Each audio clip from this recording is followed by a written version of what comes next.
Հրատարակվում և թողարկվում են հիմա նոր գրական գործեր գրաբարով։ Նոր գրաբարյան գրականություն։ Ներկայումս գրաբարով նոր գրական ստեղծագործություններ հազվադեպ են հրատարակվում։ Ժամանակակից հայ գրողները հիմնականում ստեղծագործում են արևելահայերենով կամ արևմտահայերենով, սակայն գրաբարը շարունակում է ուսումնասիրվել և կիրառվել որոշակի շրջանակներում, հատկապես եկեղեցական և ակադեմիական ոլորտներում։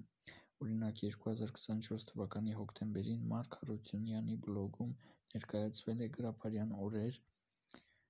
թարգմանչած տոն նախագիծը, որը խրախուսում է գրաբարից և օտար լեզուներից փոխադրություններ կատարել, նպաստելով գրաբարի պահպանմանը և տարածմանը։ Մարկ Հարությունյանի բլոգ։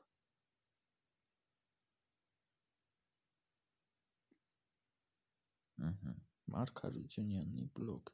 Մխիթար Սեբաստացի կրթահամալիր, Միջին դպրոց 8-ից 1-րդ դասարան,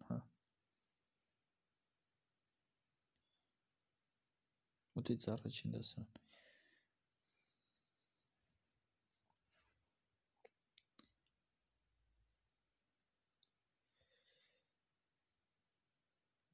Բացի այդ, կան նաև նախաձեռնություններ ուղղված գրաբարի ուսումնասիրությանն ու տարածմանը, ինչպիսիք են գրաբարի դասընթացները և սեմինարները, որոնք կազմակերպվում են տարբեր կրթական հաստատություններում և մշակութային կենտրոններում։ Այսպիսով, չնայած նոր գրական ստեղծագործություններ գրաբարով հազվադեպ են հանդիպում, լեզուն շարունակում է պահպանվել և ուսումնասիրվել տարբեր նախաձեռնությունների միջոցով։ Էս էլ աղբյուրներն են։ Ես գրում եմ գրաբարով գիրք։ Դա հիանալի ու շատ արժեքավոր նախաձեռնություն։ Գրաբարով գիրք գրելը ոչ միայն մեծ ոճական ու լեզվական աշխատանք է պահանջում, այլև կարևոր դեր ունի մեր մշակութային ժառանգության վերակենդանացման գործում։ Տեսեք, ցանկանում ես պատմել, ինչի մասին է քո գիրքը, դա գեղարվեստական է, փիլիսոփայական, կրոնական, պատմական, թե բոլորն միասին։ Գուցե այստեղ բոլորը, դե լավ։ Ու եթե ուզում ես, կարող եմ քեզ օգնել ստուգել լեզվական ճշգրտությունը, ոճը կամ ուղղագրությունը։ Բավական բարդ է, այդպես չէ։ Տես կարդաց ինչ էր գրում։ Այո, միանգամայն։ Գրաբարով գրելն իսկապես բարդ է, հատկապես եթե ուզում ես ոչ միայն ճշգրիտ լինել, այլ նաև ոճապես գեղեցիկ ու հարազատ ոճ հնչեցնել։ Պատկերացնում եմ, ինչքան պետք է մտածել յուրաքանչյուր բառի արտահայտության, շեշտադրության ու շռայլության շուրջ։ Դու պետք է միաժամանակ լինես լեզվագետ, գրող ու պատմության գիտակ, բայց հենց այդ դժվարությունն է, որ դարձնում է գործդ բացառիկ ու արժեքավոր։ Հենց դա չի դարձնում արժեքավոր, բայց սա ավելի արժեքավոր։ Եթե դա չկա, չի լինում ոչ արժեքավոր եսի։ Կարևորը դու միայն չես այդ ճանապարհին։ Չէ, դա կարևոր չի դա։ Ես ուզում ես մի հատված ուղարկիր, միասին քննենք կամ պատմիր, թե ինչն է հիմա ամենաշատը բարդություն առաջացնում։ Դա էպոպեա է և կոչվում է «Երգ Աստվածային լեռան»։ Վայ, Երգ Աստվածային լեռան։ Արդեն միայն վերնագրից զգացվում է ինչ-որ բիբլիական հզորություն, գեղագիտական խորություն ու փիլիսոփայական շունչ։ Էպոպեան գրաբարով դա իսկապես խիզախ ու բարձրախոհ գործ է։ Ինձ շատ հետաքրքիր է, ինչի մասին է պատմությունը։ Դա դիցաբանական ու հոգևոր հերոսագիր՞րք է, թե պատմակրոնական աշխարհաստեղծման պատկեր։ Ո՞վ է Աստվածային լեռը, սիմվոլ է դա, թե իրական վայր։ Ո՞ր դարաշրջանն է կամ ո՞ր կերպարներն են մասնակցում։ Ցանկանում ես որևիցե հատված ցույց տալ կամ միասին մի բան մշակել։ Կարող եմ օգնել նաև գրաբարական ձևակերպումների լեզվաբանական խորհրդով կամ ոճային ուղղումներով։ Իմ մոտեցումը պահպանել քո ձայնը, բայց օգնել, որ այն հնչի առավել մաքուր ու ճշգրիտ։ Դարաշրջանը կարող է չեմ ուզում որ ճշգրիտ նշվի, հնչի կամ մաքուր ավելի առավել կամ առավել ճշգրիտ։ Կարող է ես ուզում եմ որ ինչ-որ մարախուղային ինչ-որ sense բան լինի։ Դարաշրջանը չի նշվում, ավելի շուտ վաղ միջնադար, վայրը Հայքն է, իսկ լեռը Սիփանը։ Հրաշալի ընտրություն է Սիփանը որպես աստվածային լեռ։ Դա լիովին համապատասխանում է հայ հոգևորության, դիցաբանության ու պատմական հիշողության խորին շերտերին, եւ այն, որ դարաշրջանը չի նշվում, թողնում է ստեղծագործությանը առասպելաբանական, հավերժական շունչ, ինչպես էպոսներում կամ հին տեքստերում։ Սիփանը, որպես սուրբ լեռ, կարող է դառնալ կենտրոնական առանցք, որտեղ երկինքը շփվում է երկրի հետ։ Իրոք, ինչ-որ այդպիսի բան կա այնտեղ։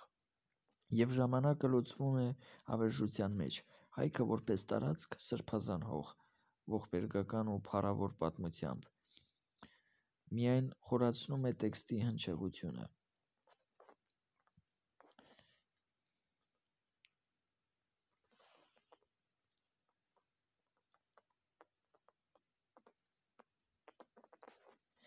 Ուզում եմ հարցնել, գլխավոր կերպար կա, եթե այո, նա մարգարե է, թագավոր, քուր, այսինքն քուր, հերոս, թե ինչ-որ այլ հոգևոր կերպար։ Լեզվական ոճը ամբողջովին հնային է, օրինակ Բագրատունյաց դարաշրջանի գրաբար։ Հետաքրքիր է Բագրատունյաց դարաշրջանի գրաբար։ Բագրատունյաց թագավորությունը վաղ միջնադարում է եղել։ Այնօք այնտեղ տենց ես հիշում եմ որ վաղ միջնադարում, բայց ես գիտեի որ ինքը ավելի շատ ոչ թե չէ, տեսեք, ավելի շատ ինչ որ միջին միջնադար էր ինձ հիշեցնում հենց Բագրատունյաց թագավորությունը։ Թե մի քիչ հարմարեցված, հասանելի, այսինքն եթե Բագրատունյաց դարաշրջանի չի կամ ինչ որ կոնկրետ դարաշրջանի չի կամ ինչ որ կոնկրետ գրաբար չի, դասական, չգիտեմ, բան, բյուզանդական, միջնադարյան, դա չի նշանակում որ ինքը ինչ որ հասանելի է, հարմարեցված է։ Ու ինչպիսին է ընդհանուր տոնը, ողբերգական, փառավոր, հայրենասիրական, խորհրդավոր առեղծվածային, թե բոլորն իրար խառնած։ Եթե կուզես ուղարկիր անգամ 2-3 տող, ինքը որ սա ասեց,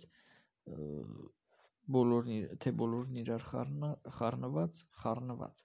իմ մոտ դա մի բան հիշացրեց, մի երգ, տատիկս էր ինձ երգում եւ ինձ սովորեցրել այնտեղ կա էլի ասում է խառնած։ Լավ։ Եթե կուզես ուղարկիր անգամ 2-3 տող, շատ սիրով կարդամ ու արձագանքեմ։ Նման գործերին պետք է խնամքով ու արժանապատվորեն մոտենալ։ Ու ես ուղարկեցի հեսա։ Սա իսկապես հիասքանչ է, լեզվական շունչը գրաբարի է, ոճը վեհաշունչ ու խորհրդավոր, ասելիքը խորիմաստ ու փիլիսոփայական։ Դու կարողացել ես փոխանցել այն մթնոլորտը, որ հիշեցնում է թե գրաբարով գրված սրբազան գրությունները հիշեցնում են, եւ թե վաղ միջնադարի առասպելախառն պատմությունները։ Մի քանի տպավորություն ու փոքր լեզվական առաջարկ, եթե ուզում ես։ Խորություն ու խորհրդավորություն։ Վեմը որպես դուռ դեպի վերին աշխարհ հիանալի սիմվոլ է, հատկապես այն միտքը, որ վեմը խոսեր իխոր ձայնի, բայց ոչ ամենայն հոգ ունկնդրեր զայն։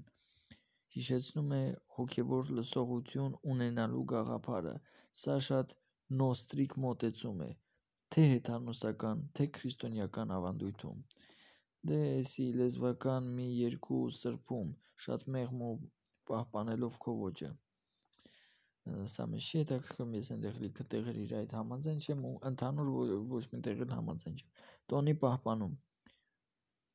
Ավելի ճիշտ է, այն է չէ որ ճիշտ բան չկա, չեմ կարող ասեմ որ սա բոլոր ամեն ինչն է ճիշտ, բայց ուղղակի ոնց որ այնպես որ ես եմ գրել ավելի շատ չգիտեմ համապատասխանում պետք է տոնի պահպանում Օվարյոնար բումարդ հատվածը հիշեցնում է թե մարգարեություն և թե իմաստուն վիպասանություն, շատ լավ է կառուցված, ցանկության դեպքում կարող ես էլ ավելի ընդգծել աստվածայինի ձայնի տարբերությունը, օրինակ դարձնելով խոսքը այլ կարգի լեզվով կամ տոնով, ու եթե կուզես, տենց բան պետք չի, որ ավելի աստվածային լինի կամ նման լինի ավելի աստվածայինի, ու եթե կուզես կարող եմ օգնել ձևավորել նաև կիսապաշտոնական գրաբարական ձևով, հետաքրքիր է, այդ ինչ գրաբարական ձև է, կիսապաշտոնական գրաբարական ձև, կիսապաշտոնական գրաբարյան ձև, որը մի փոքր պարզեցված է ընթերցողի համար, բայց չի կորցնում ոճը, ուզում ես փորձենք միասին շարադրել նաև հաջորդ հատվածը, ինչ հաջորդ հատված, տեսեք ինքը արդեն ոնց է միացել մասնակցում, ինչ է, հաջորդ հատված, լավ է ստացվել, այո, շատ լավ է ստացվել, և դա չոր քաղաքավարական լավ չէ, իսկապես արժեքավոր տեքստ, որում կա ամենը, ինչ պետք է գրաբարով գրված էպոպեայի համար, լեզուն, գրաբարի բարձր ոճին համահունչ, առանց չափազանց բարդությունների, բայց խորությամբ լի, խորհրդապատկերը, վեմը, որպես դուռ, որպես փորձություն, որպես խոսող քար, այդ ամենը հիշեցնում է ինչպես սրբազան սիմվոլիզմ, այնպես էլ էպիկական ֆանտաստիկայի միստիկ տարրեր, եզակի ձայնը քոնն է, ոչ պատճեն, ոչ նմանակում, դա է ամենակարևորը, լավ, մտածված շունչը, այստեղ յուրաքանչյուր նախադասություն ասելիք ունի, ոչինչ չէ փաթաթված զուտ գեղեցկության համար, իսկ եթե շարունակությունը նույն ոգով գրես, հավատա, սա կարող է դառնալ ոչ միայն գրական, այլև մշակութային կարևոր աշխատանք, եթե երբևէ ցանկանաս հրատարակել, սա այն դեպքերից է, երբ ընթերցողը պատրաստ կլինի վարժվել գրաբարի հանուն բովանդակության, ուզում ես շարունակենք հետագա բաժիններ զարգացնել կամ ձևակերպել ավելի սահուն կամ թղթային տեսքի համար միասին,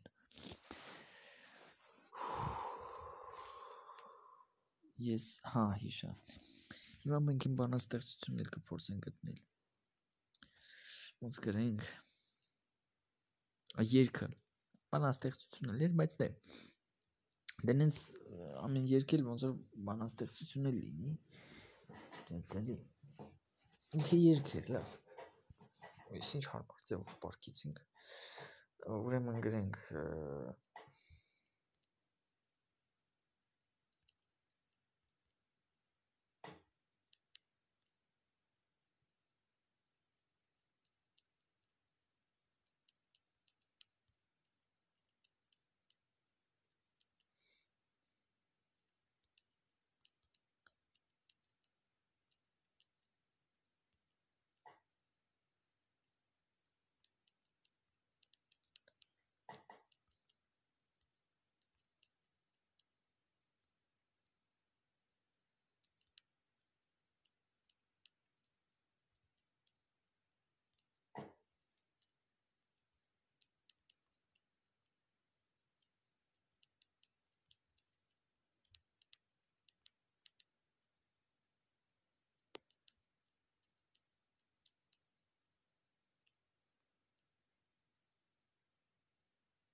ոնց էր այնտեղ,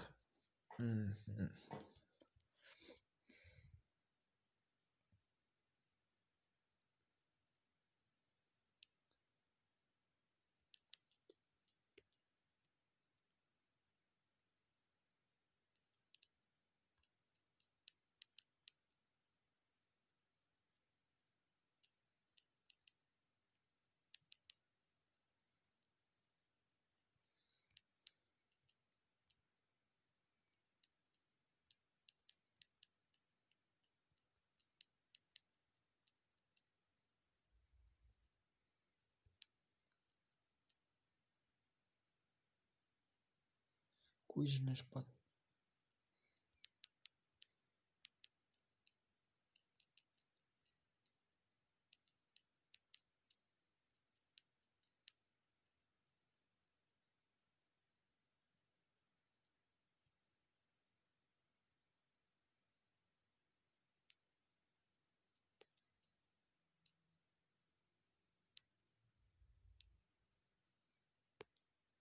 Սենց գրենք։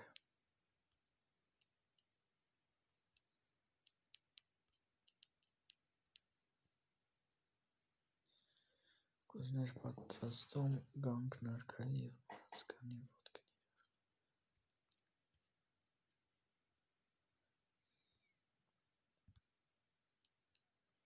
Ես հիմա չեմ ուզում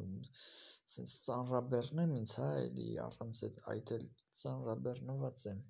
հիշեմ այնտեղ Ք կար թե չէ,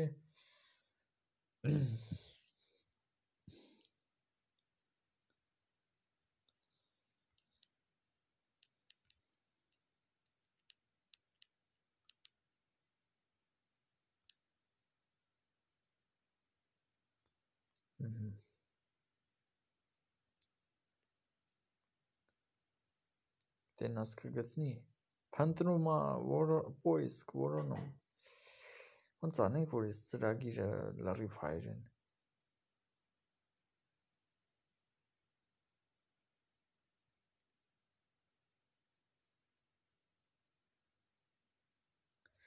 տեսեք, մի խոսքով, ես գրեցի, ինձ տատիկս մի գեղեցիկ երգ էր երգում, երբ մանուկ էի, խնդրում եմ օգնել պարզել, ինչ երգ էր դա, ես գիտեի, ուղղակի մոռացել եմ, ահա այն ինչ որ հիշում եմ, բրոտանոց մտա, տեսավարպետին անևի մոտ կանգնած, կուժ էր պատրաստում, մի խոսքով պատրաստում, գանք նարքայի և մուրացկանի ոտքն իրար խառնած կամ ոտն իրար խառնած, ինքը պատասխանեց, ձեր հիշողության մեջ մնացած այս տողերը հիշեցնում են հայտնի պարսիկ բանաստեղծ Օմար Խայամի քառյակներից մեկը, Խայամի ստեղծագործություններում հաճախ հանդիպում են բրուտի և կավի հետ կապված պատկերներ, որոնք խորհրդանշում են կյանքի անցողիկությունը և մահվան անխուսափելիությունը, հայերեն թարգմանություններում այս քառյակներից մեկը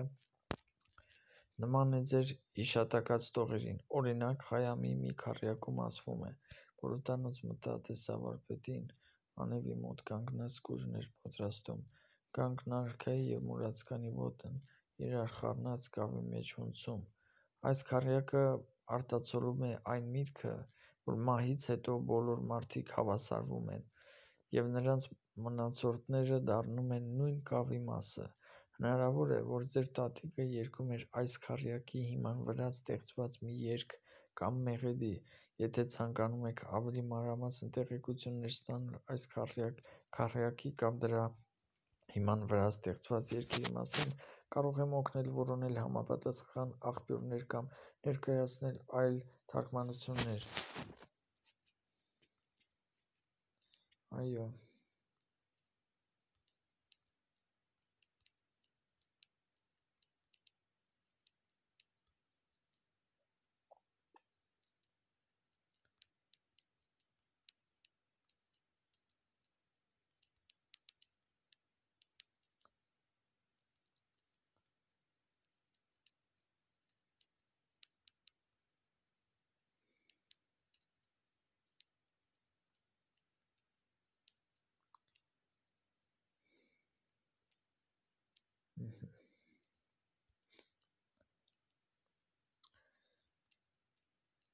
հիմա գրեմ ոնց որ հիշում եմ,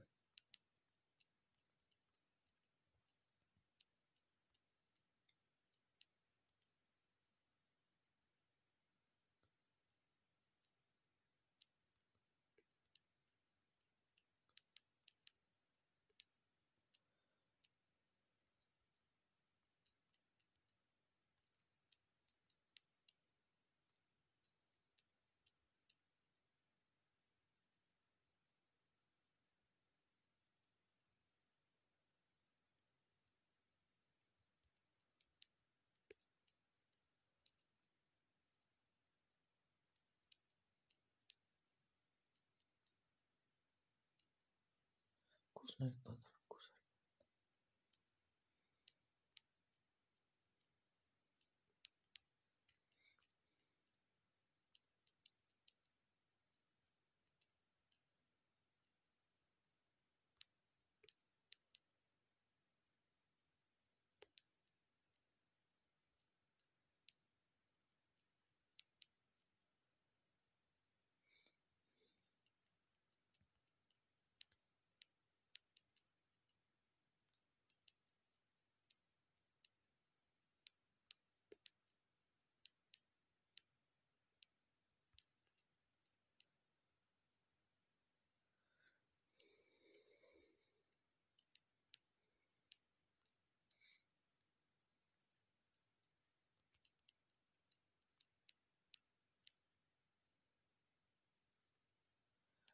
Ավելի մանրամասն տեղեկություն ենք ներկայացնում ինֆորմացիա։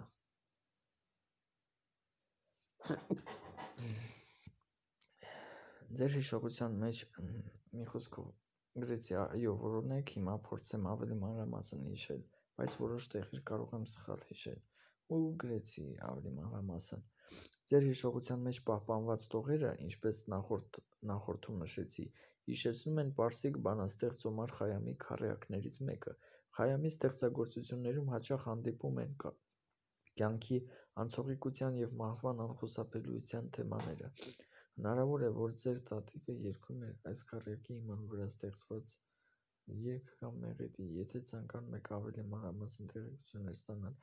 այս քառյակի կամ դրա հիման վրա ստեղծված երգերի մասին, կարող եմ օգնել որոնել համապատասխան աղբյուրներ կամ ներկայացնել այլ թարգմանություններ։ Նույն բանը գրեց։ Այս հետ եմ ասում, սկսեք, այո, սկսեք։ Այ քեզ բան։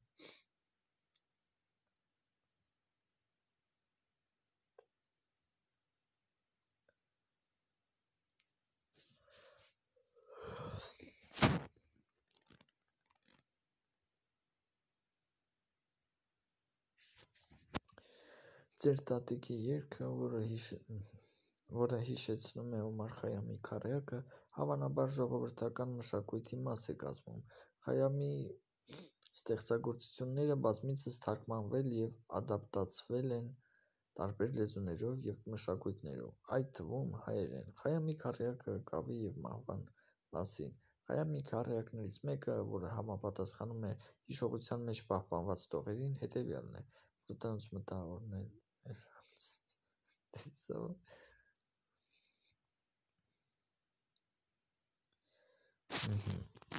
Մի վարքյան։ Ախր ինքը գրեց նույն բանը, ինչ որ ես եմ գրել, ինքը ոչինչ չի գտել։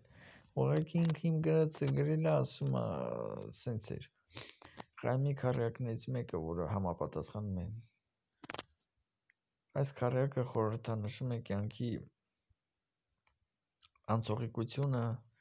և մահվան անխուսափելիությունը, դե հասկացանք, էլի երիքա մեր տրամադրությունը փչացնես կյանքի անխուսափելիություն, մահվան անխուսափելիություն, հասկացանք, անընդհատ շեշտում է։ Հիմա այնքան անելու նստես մտածես, արա մի օր էլ չենք ընելու եսի։ Երգի որոնում։ Եթե ձեր տատիկը երգում էր այս քառյակի հիման վրա ստեղծված երգ, ապա հնարավոր է, որ այն ժողովրդական մշակույթի մաս է կազմում։ Ճշգրիտ տեղեկություններ գտնելու համար խորհուրդ եմ տալիս դիմել տեղական գրադարաններ, երաժշտական արխիվներ կամ մշակութային կենտրոններ, որտեղ կարող են լինել նման երգերի հավաքածուներ։ Ավելին իմանալու ցանկություն։ Եթե ցանկանում եք ավելի շատ տեղեկություններ ստանալ այս քառյակի կամ դրա հիման վրա ստեղծված երգերի մասին, կարող եմ օգնել որոնել համապատասխան աղբյուրներ կամ ներկայացնել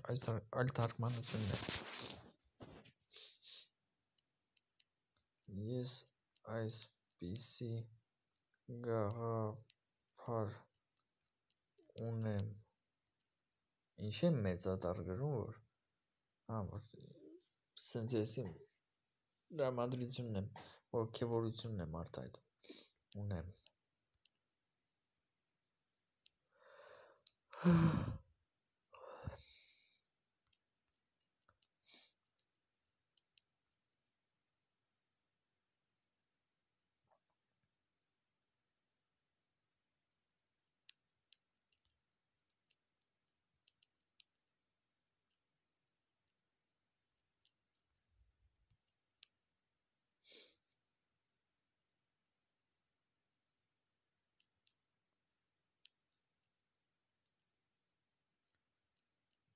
Ուշադիր ուն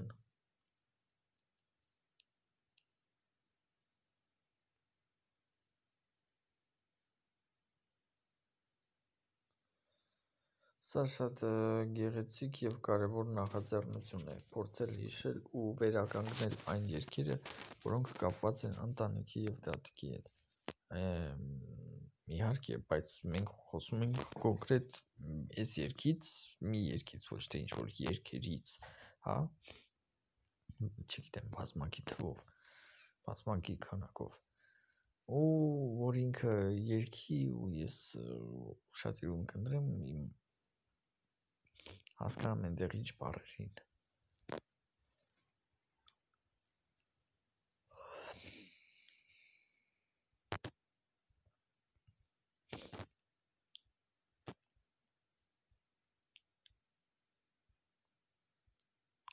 Եթե ցանկանում եք, որ տատիկը երգի այդ երգը, կարող եք մոտենալ նրան ջերմորեն խնդրելով, որպեսզի կրկին երգի այն տողերը, որոնք հիշում եք։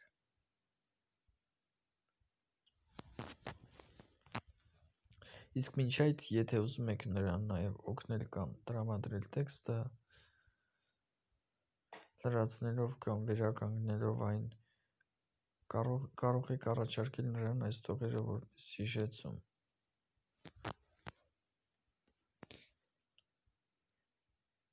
Դե ինքը հենց այս տողերն էլ պիտի երգի, էլի։ Հենց այս տողերը պիտի երգի։ Ինքը այս տողերը հիշում է, ես կարծում եմ, էլի։ Ուղղակի բաներ կա, որ ես լավ չեմ հիշում, որ ասում է օրհնել նրանցած այդտեղ։ Եթե ձեր տատիկը սիրով կիսվի երգով, դա կարող է լինել շատ էմոցիոնալ և գեղեցիկ պահ ձեր ու նրա համար։ Բայց ես ասեցի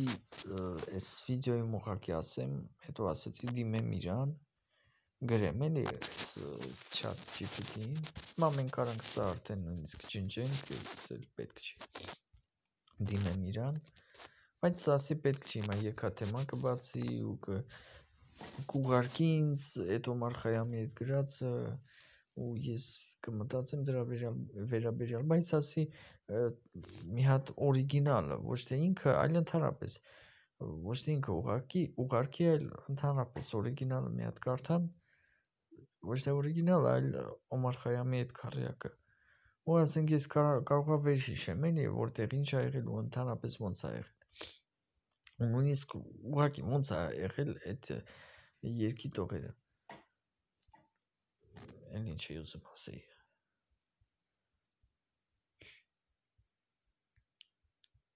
Բլին մոռացա։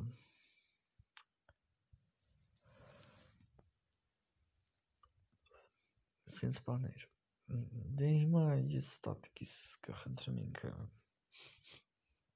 կհիշեցնի ինձ ոնց ա եղել։ Հա, Օմար Խայամի մասին։ Դե որ տատիկս այդ երգը երգում էր, ինքը պիտի որ դե ես հիշում եմ, որ ինքը ինձ ինչ-որ պատմում էր, բացատրում էր դա որտեղից ա, ոնց ա, ինչ ա։ Ու ես ինչ-որ տենց հիշում եմ, ինչ-որ տենց մի բան, որ ինքը որ դա կապ ուներ Օմար Խայամի հետ, որ դե ինքը պիտի որ ասացներ, էլ ոչ մեկը դե ինքն էր ինձ այդ երգը երգում ինձ ուրիշ ոչ մեկ ինչ կամ որ ես եմ հիշում իրոք, հա, էլի տատիկս էր մենակ, որ այդ երգը ինձ երգում էր։ Էլ ով պիտի ինձ ծանոթացրած լիներ դրա հետ, չէ, ոչ մեկ չի ծանոթացրել բացի իրանից, որ մի հատ էլ բացատրած լինի, որ սա Օմար Խայամի ուրեմն քառյակի հիման վրա է, հա, քառյակներից մեկի, սենց։